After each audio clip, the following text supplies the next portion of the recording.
శ్రీమాత్రే నమః.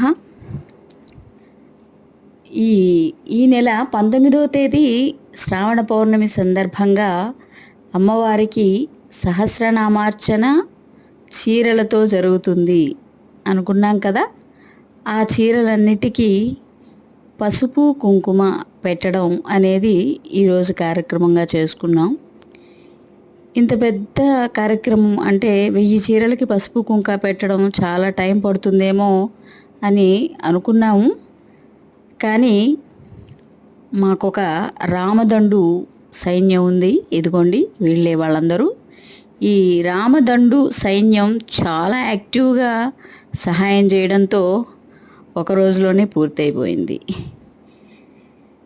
మరిన్ని ఆధ్యాత్మిక విశేషాల కోసం నా ఛానల్ సబ్స్క్రైబ్ చేసుకోండి.